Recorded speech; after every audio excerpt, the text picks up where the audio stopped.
என் மனசு கடந்து பதறிடுச்சுப்பா. புவனாவும் சம்மதத்தோட போகல, சொக்கலையும் கூப்பிட்டுட்டு போறான்னு பார்த்து என்னால ஒண்ணும் செய்ய முடியலப்பா. வா, சொல்றத கேளு. ஒண்ணுடுவோம், ஒழுங்கு மரியாதையா வா. வா வீராசாமி, வீராசாமி, வீராசாமி. ஐயா, வா சீக்கிரம் வந்து பரிசல் எடு. ஐயா இந்த நேரத்துல சொல்றத கேளு. இந்த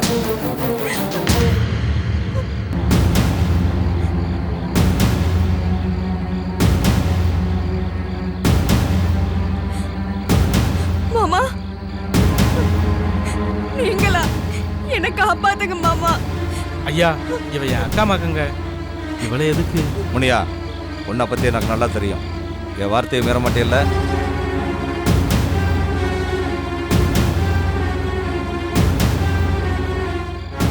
மீற மாட்டியா? சொல்லுங்க. இந்த பொண்ணு ஊருக்குள்ள இருந்தா என் குடும்பம் மானம் போயிடும். அதனால இவளை எங்கேயாவது வெளியே கூட்டு போயிடும். வேணாம், நான் யாருக்கு எந்த கெடுதலும் செய்ய மாட்டேன். விட சொல்லுங்க மாமா. ஏய், நீ சும்மா.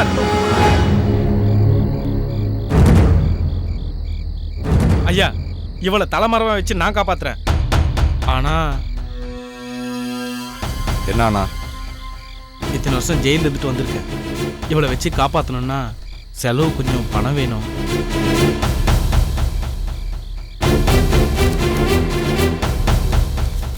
இந்தா வச்சுக்க.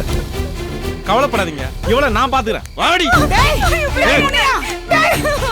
எங்கடா எடுத்துட்டு போற? பேசாத. வா.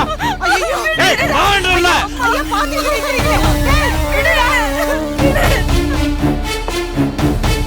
வீராசாமி, ஐயா, இந்த விஷயம் வெளியே யாருக்குமே தெரியக்கூடாது. இதுல என் கௌரவமே அடங்கியிருக்கு. சத்தியம் பண்ணிக்கூடாது. சத்தியமா நான் யாருக்கிட்டையும் சொல்ல மாட்டேங்க.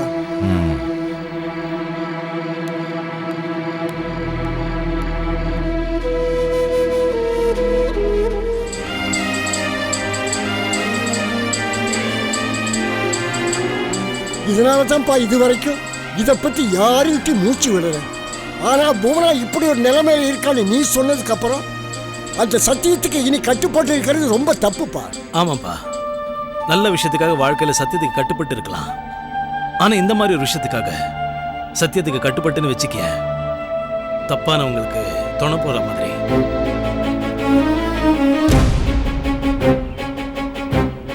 சொக்கலிங்கத்தை போய் பார்க்கலாம். நான் சொன்னதெல்லாம் ஞாபகம் இருக்குல்ல? வா வா.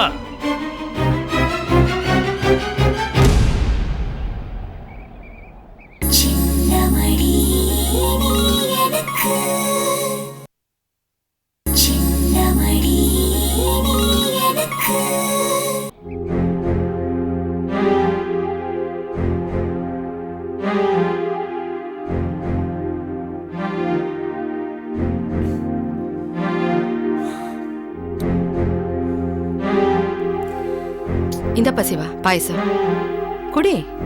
வேணாம் அத்தை, நான் பாயசம் சாப்பிட நிலைமையிலையா இருக்கேன். என்ன அப்படி மோசமான நிலைமை வந்துருச்சு உனக்கு? இன்னும் என்ன வரணும் அத்தை? ஊரே ரெண்டு பட்டு போய் என் மாமாவும் அப்பாவும் குத்தப்பக வெட்டுப்பகன்னு இருக்காங்க. நிச்சயமா மீனா நம்ம வீட்டுக்கு மருமகளா வரக்கூடாதுன்னு அப்பா பிடிவாதமா இருக்காரு. மாமாவும் அவர் சம்மதம் இல்லாம இந்த கல்யாணத்தை எப்படி நடத்துறதுன்னு குழம்பி போயிருக்காரு. முதல்ல இந்த பாயசத்தை குடி சொல்றேன். இத பாரு சிவா, ஒண்ணு மட்டும் சொல்றேன். அவங்க ரெண்டு பேரும் நிச்சயமா நல்ல விஷயத்துக்கு ஒண்ணு சேரவே மாட்டாங்க. அவங்க ரெண்டு பேத்தையும் நான் என்ன இன்னைக்கு நேத்தா பாத்துக்கிட்டு இருக்கேன். அவங்க எப்படி வேணா போட்டு வாத்த. ஆனா எங்க கல்யாணம் நடக்கிறதுக்கு எந்த தடங்களும் வராதுன்னு நினைச்சேன். ஆனா எல்லாமே தலைகீழ ஆயிடுச்சு. இத பாரு சிவா, ஒரு பொம்பளை மனசு ஒரு பொம்பளைக்கு தான் தெரியும். பிறந்ததுல இருந்து உன்னையே புருஷனா நினைச்சுக்கிட்டு இருக்கிறவ இன்னொரு ஆம்பளைய அவ மன்மதனாவே இருந்தாலும் நிச்சயமா ஏறெடுத்து பார்க்க மாட்டா. மீனாவுக்கு அவங்க அப்பா வேறொரு இடத்துல கட்டாய கல்யாணம் பண்ணி வச்சாலும் வெறும் கட்டையாவே காலம் பூரா வாழ்ந்துட்டு போவா. இல்ல சீக்கிரமே வாழ்க்கையை முடிச்சுப்பா. அத்தை, என்ன சிவா, உப்புன்னா வாய் கறிக்குவா போது? ஒரு பேச்சுக்கு சொன்ன, நீ எப்படி பதற? இத பாரு, உன்னை சமாதானப்படுத்தணுங்கிறதுக்காக மட்டும் இந்த வார்த்தையை நான் சொல்லல. நிச்சயம் கல்யாணம் நடக்குங்கிற நம்பிக்கை எனக்கு இருக்கு. அத்தை, இது வரைக்கும் யார்கிட்டயும் சொல்லாதத உங்ககிட்ட சொல்றேன்.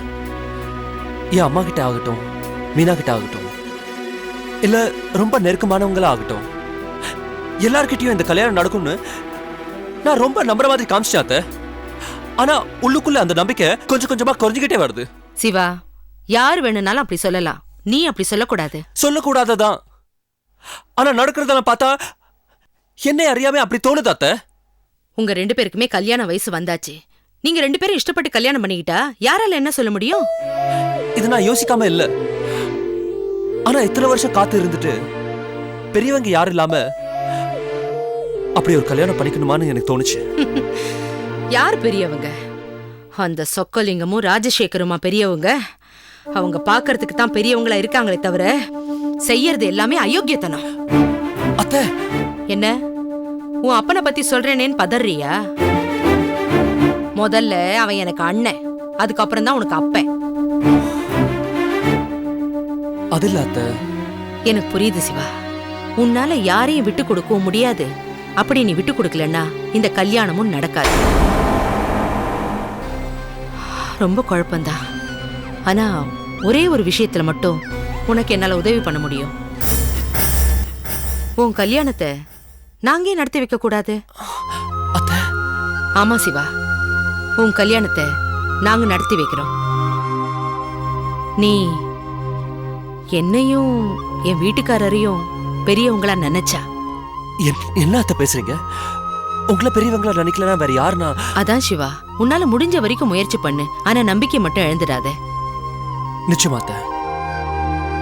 உன் கையை மீறி விஷயம் போயிடுச்சுன்னு வச்சுக்க, பயப்படாத. உனக்கு உதவி பண்றதுக்கு எப்பவும் நான் இருக்கேன். தேங்க்ஸ் அத்தை. நீங்க எவ்வளவு தூரம் சொன்னதுல எனக்கு புதுசா தெம்பு வந்த மாதிரி இருக்கு.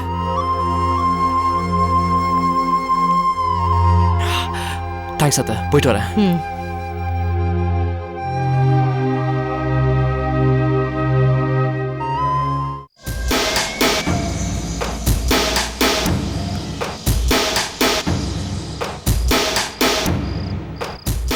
ஐயா, ஐயா, ஐயா. என்னடா உன் கூட பெரிய தலைவலியா இருக்கு? நேரங்காலம் தெரியாம வந்து கதை தட்டுறிய. அது வந்து என்ன வந்து போயின்னு நான் தான் உன்னை இங்கே வரக்கூடாதுன்னு சொன்னல. எதுக்காக வந்த? ஆத்தாவுக்கு தெரிஞ்சா என்ன ஆகும்? இல்லையா, நான் வந்தது பணத்துக்காக வந்திருப்ப. முந்தா நாள் தானே புது அட்ரஸுக்கு 10,000 ரூபா அனுப்பி வச்சேன். அதுக்குள்ள எல்லாத்தையும் முடிக்கிட்டியா? ஐயோ, நான் சொல்ல வந்தது. ஏன் தயங்குற?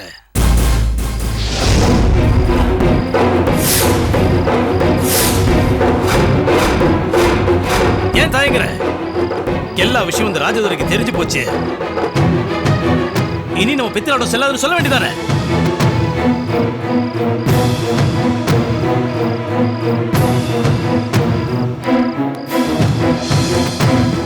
உன் திருட்டுத்தலாம் இருட்டுல இருந்து வெளிச்சத்துக்கு வந்துருச்சு. இந்த மிரண்டு போயிட்டியா?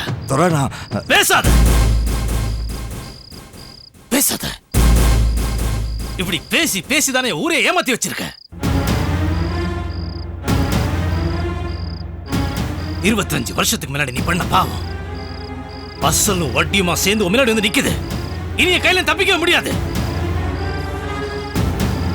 ஒரு பொண்ணோட வாழ்க்கையை சீரடிச்ச நீ ஊர்லயே பெரிய மனுஷன், முக்கியஸ்தன், 4 பேருக்கு நியாயம் சொல்றவன். அசிங்கமா இல்ல? அசிங்கமா இல்ல உனக்கு? எப்படியா அவனால வாழ முடியாது? மனசாட்சின்னு ஒண்ணு இருந்திருந்தா எப்போ நாண்டு கட்டி செத்திருப்ப. ஆனா என்ன செய்யறது? ஏன் கிட்ட மாட்டணும்னு உன் விதி. அதான் மாட்டிக்கிட்ட அவஸ்தைப்படுற. சொல்லு, எதுக்காக பூனாவோட வாழ்க்கையில விளையாடின?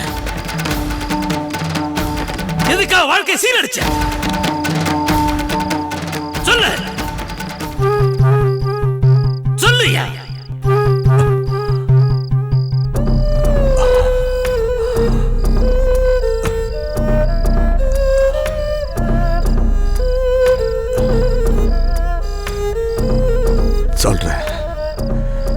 சொல்றியா?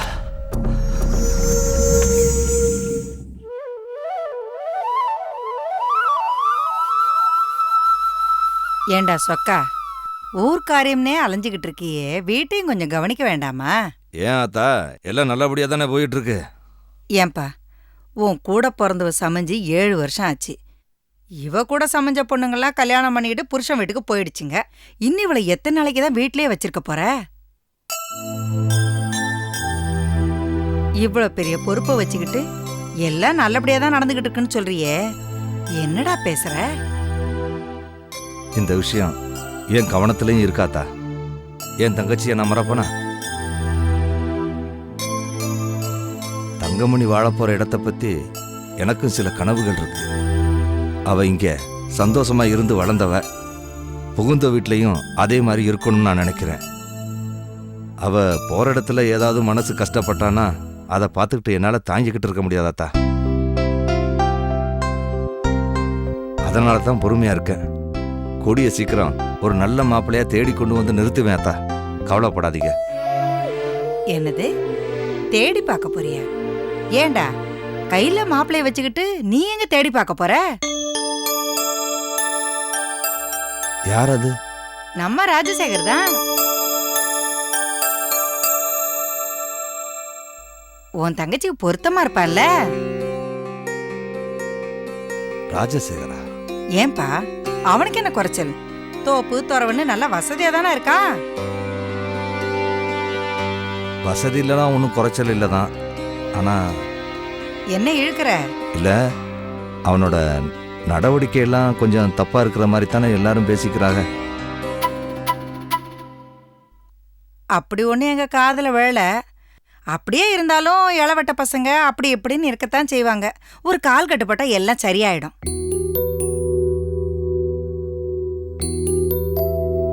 எனக்கு என்னமோ அந்த வீட்டு சம்பந்தம் சரியா இருக்குன்னு தான் தோணுது. நீ என்ன சொல்ற? சரியாத்தா, நீ சொல்லிட்டேல்ல, நான் யோசிக்கிறேன்.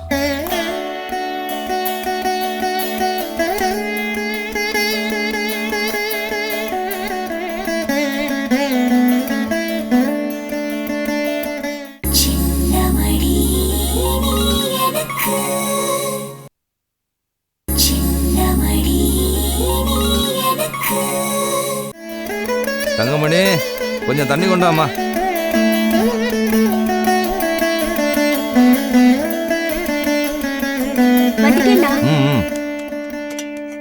இங்க வை.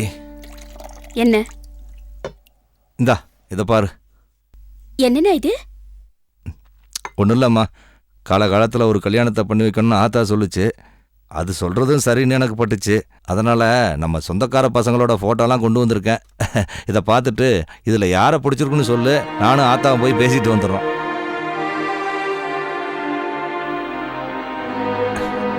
போட்டோவை பார்க்கறதுல என்னம்மா தயக்கம்? பாருமா.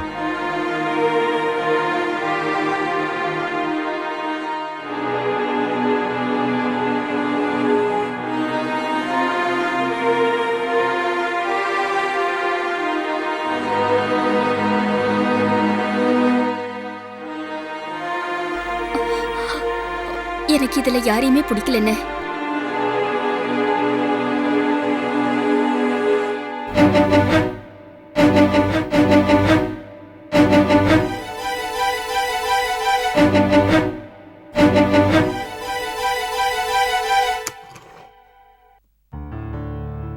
வந்துட்டியா?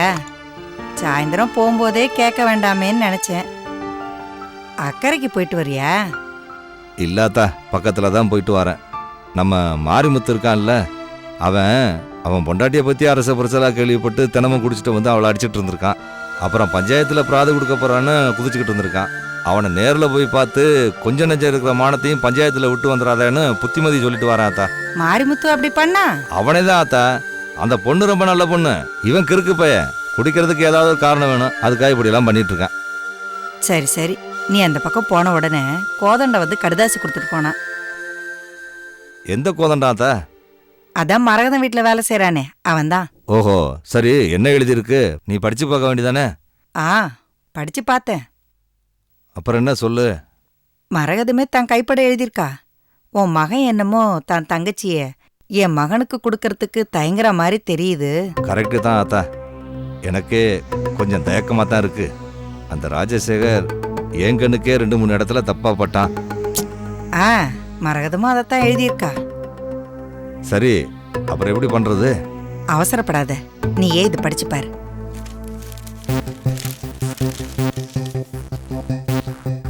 என் மகங்கிறதுனால நான் வசதியா சொல்லிக்கிட்டு இருக்க மாட்டேன். கொஞ்சம் ஏறுமாறா நடக்கிற மாதிரி என் காதுக்கும் எட்டி இருக்கு.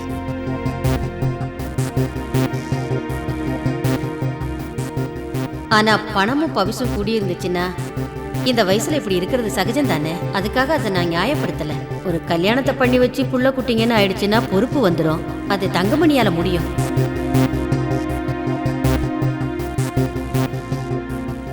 மேலும் ஒண்ணு செய்யலான்னு இருக்கேன். என் சொத்து பூராவையும் என் மருமக பேர்ல எழுதி கல்யாணத்தன்னைக்கு மேடையிலேயே தங்கமணி கிட்ட கொடுத்துடலான்னு இருக்கேன். கட்டுனவ கட்டுப்பாட்டுல இருக்கணும்னு தெரிஞ்சாதான் தன்னால அவன் சரியாயிடுவான். அதனால நீதான் உன் மகன் கிட்ட எடுத்து சொல்லி தங்கமணிய தயக்கம் இல்லாம என் மகனுக்கு கட்டி வைக்க சொல்லணும். சரி, இதுக்கு நீ என்ன சொல்ற? அவ சொல்றது நியாயமா தான் படுது. ஆம்பளைங்கன்னா அப்படித்தான். என்ன ஆம்பளைங்கன்னா அப்படித்தான்? ஓம்பளையும் அப்படித்தானா? ஐயோ, நீ சொக்க தங்கண்டா. எல்லாருக்கும் இப்படி ஒரு மகன் கிடப்பானா? அப்புறம் எதுக்கு ஒட்டுமொத்தமா எல்லா ஆம்பளைங்களையும் சேர்த்து சொல்ற? சரியா சொல்லல. அத்தா நில்லு. என்ன நீ பாட்டுக்கு பாரத்தை ஏன் தலையில இறக்கி வச்சுட்டு போற? உன்னை விட எனக்கு ஒன்றும் இந்த விஷயத்துல அதிகம் இல்லை. நீ என்ன சொல்ற அதை சொல்லு. எனக்கு ஒன்றும் இது பெரிய கோளாறா தெரியல. மரகதத்துக்கும் தங்கமணிய பிடிச்சிருக்கு. பிடிச்சது மட்டும் இல்ல, தான் மகன் சரியா வருவான்னு அவ நம்புறா. அதுவும் இல்லாம சொத்து பூராவையும் தங்கமணி பேர்ல எழுதி வச்சிரேன்னு சொல்றா. தங்கமணிக்கும் ராஜசேகர ரொம்ப பிடிச்சிருக்கு. அப்போ ஒத்துக்கலான்னு சொல்றியா? எனக்கும் அப்படிதான் தோணுதியா. எதுக்கும் நீயும் உன் பங்குக்கு யோசி. சரியாத்தா. சரி, கை கால் அலம்பிட்டு வா, சாப்பாடு எடுத்து வைக்கிறேன். இல்ல, எனக்கு பசிக்கல. நான் அப்புறமா சாப்பிட்றேன், நீ சாப்பிடு. ம்.